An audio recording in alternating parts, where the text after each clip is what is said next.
बहुत सारी कहानियां आपको मिल जाएंगी सुनने के लिए और कहने के लिए कि ऐसा हुआ ये हुआ है, लेकिन करना आप ही को है। हमें आगे बढ़ना पड़ेगा, आपको समझना पड़ेगा, ही मेहनत करनी पड़ेगी। हेलो स्टूडेंट्स, आप सभी का स्वागत है हमारे चैनल टारगेट 100 पर। क्लास 12th के रिजल्ट आने के बाद से लगभग 4 से 5 दिन हो चुके हैं, लेकिन एक बहुत बड़ा ग्रुप ऐसा है जो बहुत ज़्यादा परेशान है। सभी का सवाल यही है, आखिर गलती क्या थी हमारी, हमने ऐसा क्या किया था जो सीबीएसई ने ऐसा हमारे साथ किया। कुछ अनसुलझी क्वेश्चंस, कुछ अनसुलझी पहेलियां, इसी सभी के साथ हम आपके साथ आए हैं आज के सेशन में, जब हम आपसे डिस्कस करने वाले हैं। जो बच्चे पूछ रहे हैं आखिर गलती क्या थी हमारी, आखिर क्लास 12th के बच्चों ने ऐसी क्या गलती की थी कि सीबीएसई ने ऐसा किया। बेटा कुछ थोड़ा सा टाइम पहले चलते हैं। बच्चों की तरफ से सीबीएसई को बहुत ज़्यादा प्रेशर था कि हमारे एग्जाम कैंसिल हो जाने चाहिए।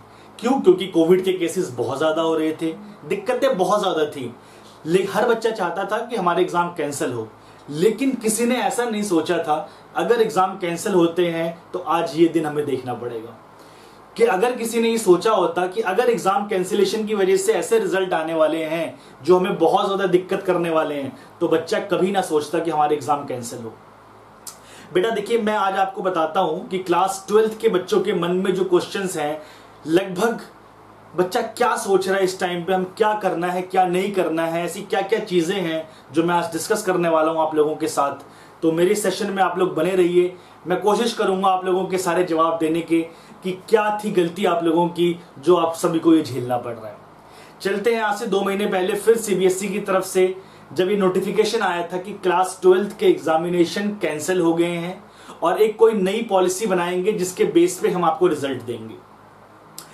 देखिए बेटा, इंडियन एडमिनिस्ट्रेटिव सर्विसेज के जो यूपीएससी के बहुत अच्छे मतलब सर्विसेज में हैं, या मैं बात करता हूं केंद्रीय विद्यालय की, मैं बात करता हूं जवाहर नवोदय विद्यालय की, मैं बात करता हूं एनसीईआरटी की, मैं बात करता हूं चंडीगढ़ गवर्नमेंट की, मैं बात करता हूं directorate of education new Delhi के। यहाँ की जो बहुत अच्छे पोस्ट पे आईएएस हैं, उनको एक कमेटी बनाने के लिए बोला गया। सीबीएसई ने कमेटी बनाई जिसमें ऐसे ऐसे लोगों को रखा गया। बहुत दिनों के बाद एक पॉलिसी आती है क्लास 12th के बच्चों के पास कि आप लोगों के रिजल्ट इस बेस पे लगने वाले हैं। क्लास 10th की पॉलिसी भी उन्होंने बनाई है, इस बेस पे मार्क्स लगने वाले हैं। लेकिन उस टाइम पे बेटा किसी ने ये नहीं सोचा था कि उस पॉलिसी से आप सभी को इतनी दिक्कतें होने वाली है। अगर किसी ने सोचा होता कि उस पॉलिसी से हमें प्रॉब्लम होगी तो कभी ना ही किया जाता। लेकिन जिन लोगों ने ये पॉलिसी बनाई है, उन लोगों ने सीबीएसई को सीधा बता दिया कि आप इस बेस पे मार्क्स लिख दीजिए, बच्चों के मार्क्स आ जाएंगे। लेकिन सीबीएसई ने कुछ बाउंडेशन के साथ स्कूल को ये सर्कुलेट किया कि आप अपने स्कूल के मार्क्स को लास्ट 3 साल के जो भी आपका बेस्ट रेफरेंस ईयर लेके उससे आगे आप नहीं जा सकते। क्लास 12th में आप 1% या 2% आगे जा सकते हैं, लेकिन क्लास 12th में आपको फिक्स रखना पड़ेगा, आप उससे आगे नहीं जा सकते। सीबीएसई ने ये बाउंडेशन क्लास 12th और क्लास 10th के स्टूडेंट को, स्कूल को ये फॉरवर्ड किया। स्कूल की तरफ से मैसेज आता है कि आपके 10th 11th 12th के बेस पे मार्क्स लगने वाले हैं। बेटा मैं आपसे ये जानना चाहता हूं, मेरा बच्चे के मन में ये डाउट है, बहुत सारे बच्चे मैसेज कर रहे हैं कि सर क्या गलती है हमारी। तो मेरा सीधा क्वेश्चन ये है स्कूल से, सीधा क्वेश्चन यही है सीबीएसई से, क्या सीनियर के अच्छे या खराब रिजल्ट से हमारा क्या रिश्ता है? सीनियर अच्छे हैं तो हमारा रिजल्ट अच्छा, सीनियर खराब तो हमारा रिजल्ट खराब। हमने पूरे साल मेहनत की, हमने 10th में अच्छी मेहनत की, हमने 11th में अच्छी मेहनत की, हमने 12th के प्री बोर्ड तक अच्छी मेहनत की, और रिजल्ट क्या आया हमारा? एक एवरेज बच्चा जिसने कुछ नहीं किया वो भी हमारे साथ है, और हमने जो प्रिपरेशन की हमारा रिजल्ट भी है। क्यों? क्योंकि हमारे सीनियर्स का रिजल्ट अच्छा नहीं था। सीबीएसई ने बाउंडेशन दे दी है कि आप मार्क्स को इंक्रीज नहीं कर सकते, आपको मार्क्स को फिक्स ही रखना है। तो सबसे बड़ी दिक्कत यही है कि अगर एक बच्चा क्लास 10th में 90% स्कोर कर रहा है, 95 स्कोर कर रहा है, क्लास 11th में 95% स्कोर कर रहा है, 12th के प्री बोर्ड्स में 95 स्कोर कर रहा है, अगर उस बच्चे का रिजल्ट 65 to 70% आएगा, तो मैं यहाँ पे खड़ा होकर यूट्यूब पे तो बहुत अच्छे से आप लोगों को बता दूंगा कि ऐसा है ये है, लेकिन उस बच्चे से अच्छा कोई नहीं जान सकता। मैं बहुत डिसअपॉइंट हूँ, मैं खुद बहुत सारे बच्चों को पढ़ाता हूँ, मैं टीचर हूँ, मैंने देखे हैं रिजल्ट कैसे हैं, लेकिन बिल्कुल भी अनएक्सपेक्टेड, बिल्कुल भी, मतलब ऐसा रिजल्ट कभी भी एक्सपेक्टेड है ही नहीं। बिल्कुल अनएक्सपेक्टेड रिजल्ट, बिल्कुल अनएक्सपेक्टेड। एक बच्चा जिसने 3 साल मेहनत की और लास्ट में क्लास 12th में रिजल्ट उसके 70% आ जाते हैं, वो बच्चा ना दिल्ली यूनिवर्सिटी के लायक बचता है ना किसी सेंट्रल यूनिवर्सिटी के लायक बचता है। वो बच्चा कहाँ लेगा एडमिशन? अगर मैं दिल्ली यूनिवर्सिटी कट ऑफ देखता हूं तो 96-97 पे भी एडमिशन नहीं मिल रही है, लेकिन उस बच्चे ने इतनी प्रिपरेशन की थी और रिजल्ट सीबीएसई की तरफ से उसका ये आया, तो ये कहीं ना कहीं उस बच्चे के साथ जाती है, ये कहीं ना कहीं उस बच्चे के साथ गलत हुआ है, जिसका अभी तक सीबीएसई की तरफ से कोई भी ऑफिशियल स्टेटमेंट नहीं आया है कि ऐसे बच्चों के साथ क्या किया जाना चाहिए, सीबीएसई ऐसे बच्चों के बारे में क्या सोच रहा है। मैं और आप खड़े होकर यहाँ पे कुछ नहीं कर सकते, जो करना है वो सीबीएसई नहीं करना है। ये तो कुछ पहलू थे जो पहले साल के बच्चे हैं, जो जिनकी मैं बात कर रहा हूं, जिन्होंने 10th 11th 12th में अच्छा स्कोर किया, रिजल्ट उनका अच्छा नहीं आया। कुछ बच्चे ऐसे भी हैं जिन्होंने 10th 11th 12th में अच्छा स्कोर किया, जैसे मैं बात कर रहा था 70-75 स्कोर आ रहा है, लेकिन कुछ बच्चे ऐसे थे जिन्होंने 10th 11th 12th में अच्छे स्कोर करने के उनकी कंपार्टमेंट भी आ गई है। मेरे पास बहुत सारे मैसेज आए कि सर हमारे स्कूल में प्रीवियस ईयर के बायो के रिजल्ट्स अच्छे नहीं थे, हमें बायो में कंपार्टमेंट दे दी गई है। बेटा कंपार्टमेंट का मतलब आप इस टाइम पे समझ रहे हैं, कंपार्टमेंट के एग्जाम होने हैं 16 अगस्त से लेके 15 सितंबर के बीच में, रिजल्ट आएगा अक्टूबर में। कौन सा कॉलेज उनका एडमिशन लेगा? 1 साल डायरेक्ट उनका वेस्ट होने वाला है अगर उनको कोई एडमिशन नहीं मिली तो। ये चीजें ऐसी हैं, जब पॉलिसी बनाई गई थी तो उस टाइम पे ये सोचा नहीं गया होगा शायद कि इसके ये भी सर्कमस्टांसेस हो सकते हैं कि जो बच्चा अच्छा स्कोर किया है उन बच्चों का रिजल्ट अगर अच्छा नहीं आता है तो इसका क्या रिजल्ट आगे आएगा, आखिर उन बच्चों की क्या गलती थी। मैं थर्ड टाइप के बच्चों पे आता हूं। थर्ड टाइप के ऐसे बच्चे हैं जो जेई मेंस की प्रिपरेशन कर रहे हैं, उनके लिए मिनिमम क्राइटेरिया 75% का है। 75% अगर नहीं होंगे आप जेई मेंस में अपीयर नहीं हो सकते, आप फॉर्म भी फिल नहीं कर सकते हैं। कुछ बच्चों के 74.6 74.8% मार्क्स आए हैं। एक बच्चा मेरे से रेगुलर टच में है, सर मैं क्या करूं, मैं बहुत परेशान हूं, मैं जेई की प्रिपरेशन कर रहा हूं, लेकिन मेरे 74.6% मार्क्स हैं। सर 2 मार्क्स के लिए मैं क्या करूंगा? हम ये उम्मीद जता रहे हैं कि शायद गवर्नमेंट ऑफ इंडिया की तरफ से, एजुकेशन मिनिस्टर की तरफ से कोई ऐसी स्टेटमेंट आएगी जिसमें बोला जाएगा कि जेई के लिए 74% 75% क्राइटेरिया इस बार के लिए कैंसिल कर दिया हमने, कोई बच्चा अपीयर हो सकता है। तो ये तो एक उस बच्चे के लिए एक रिलैक्स वाला स्टेज हो सकता है कि वो ठीक हो सकता है, लेकिन जिन बच्चों के 12th में मार्क्स कम आए हैं और जो बच्चा दिल्ली यूनिवर्सिटी में एडमिशन लेना चाहता है, उन बच्चों का क्या होने वाला है बेटा? ये एक ऐसी चीजें हैं जो एक टीचर फैकल्टी को बहुत ज्यादा परेशान कर रही है। हर टीचर परेशान है कि मेरा ये बच्चा ऐसा तो था ही नहीं कि 75% स्कोर करेगा, इसके तो 95 से कम आने ही चाहिए थे।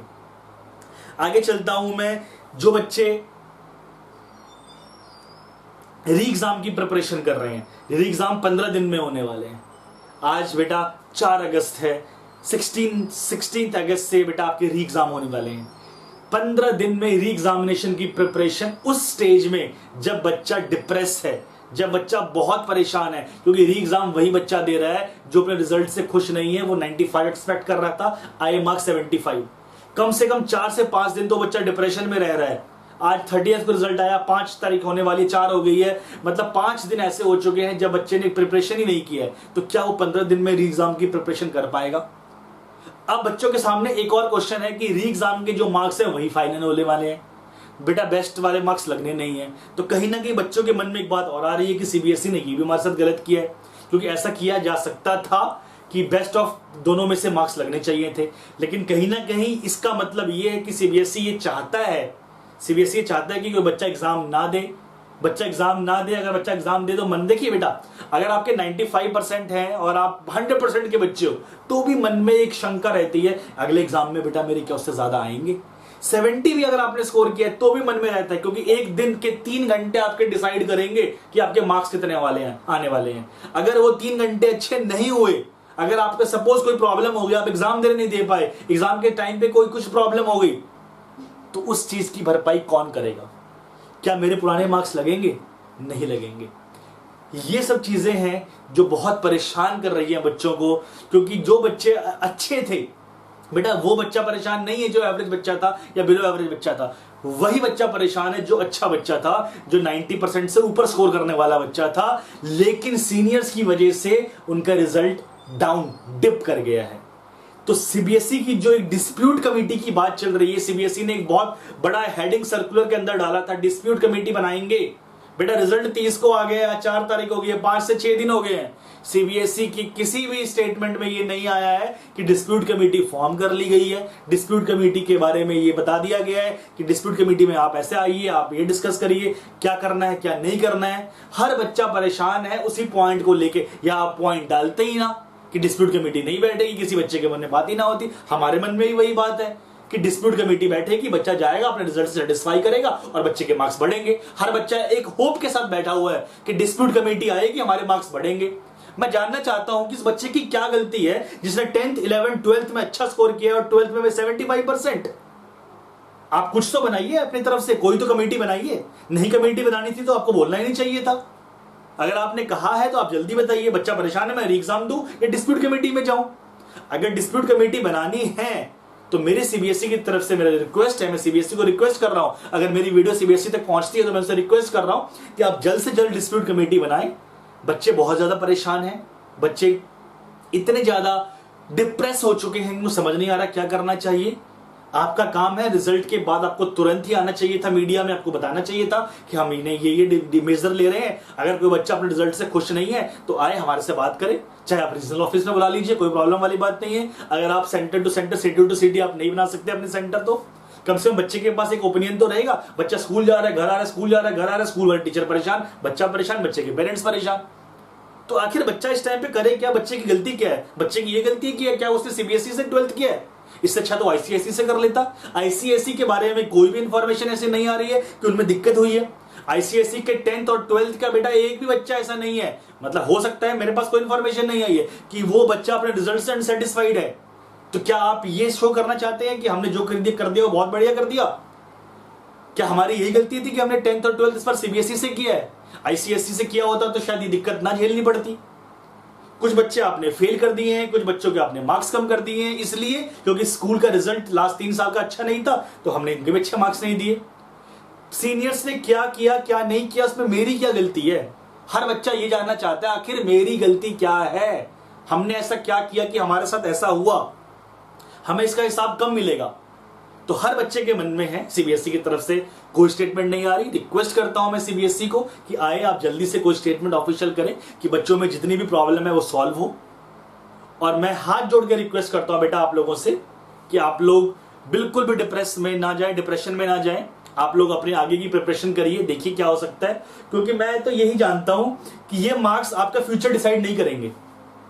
हाँ, ऐसा हो सकता है कि आपको कॉलेज अच्छा ना मिले, आपको दिल्ली यूनिवर्सिटी ना मिले, आपको आईआईटी ना मिले, आपको एनआईटी ना मिले, आप अच्छे कॉलेज में ना जा पाए, लेकिन अगर आप अच्छे हैं, आपने मेहनत की है, आप हार्ड वर्किंग हैं, तो आज नहीं कल वो हार्ड वर्क पे करेगा। आप उम्मीद रखिए, हौसला रखिए। कोई जरूरत नहीं है बेटा किसी के सामने गिड़गिड़ाने की, कोई जरूरत नहीं है कुछ करने की। आप मेहनत करें, आप फोकस करें, और मुझे पूरी उम्मीद है कि अगर आपने सच्चे मन से, सच्चे निष्ठा से मेहनत की है तो आप लोग 100% आगे जाएंगे। 1 साल के रिजल्ट के बेस पे कोई मेरा फ्यूचर डिसाइड नहीं कर सकता, कोई ऐसा नहीं है। कोई सीबीएसई मेरा, कोई स्कूल मेरा फ्यूचर डिसाइड नहीं कर सकता। फ्यूचर मैं खुद अपना डिसाइड करूंगा कि मुझे कहां जाना है। तो आप उठिए, आगे बढ़िए, मुझे पूरी उम्मीद है कि आपका अच्छा होगा सब कुछ। हाँ, अगर कोई बीच में बात आती है तो बिल्कुल हम उसमें भी जाएंगे, डिस्प्यूट में कोई हमारा हक है। लेकिन सिर्फ इस चीज को सोच के बैठ जाना कि डिस्प्यूट कमेटी आ रही है, री एग्जाम हो रहे हैं, ये हो रहे हैं, तो ये आपका कमजोरी को शो कर रहा है, ये आपकी कमजोरी है। जो हो गया मैं उसके बारे में कोई स्टेटमेंट नहीं दे रहा हूं। मैं जानता हूं गलत हुआ है, आप भी जानते हैं गलत हुआ है, सब जानते हैं गलत हुआ है, लेकिन अब उसी गलती को पकड़ के बैठने से क्या सॉल्यूशन है बेटा? कुछ होगा उसको पकड़ के बैठने से? आप मुझे बताइए। आप उठिए, आगे बढ़िए, और मुझे पूरी उम्मीद है कि आपका अच्छा आगे होगा। आप मुझे 3 से 4 साल बाद मुझे मैसेज करिएगा यूट्यूब पे, इस चैनल पे, मेरे मेल पे आप मुझे मैसेज करिएगा, सर हम आगे बढ़े, हमने अच्छा किया और हम आगे स्टेज पे हैं।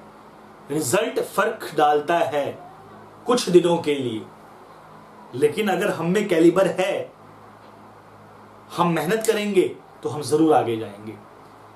गलती हुई है, गलती किसी से भी हुई है, मान लेते हैं कि शायद ऐसा ही हुआ होता, लेकिन अब उसी गलती को पकड़ के बैठने से कोई सोल्यूशन नहीं निकलने वाला।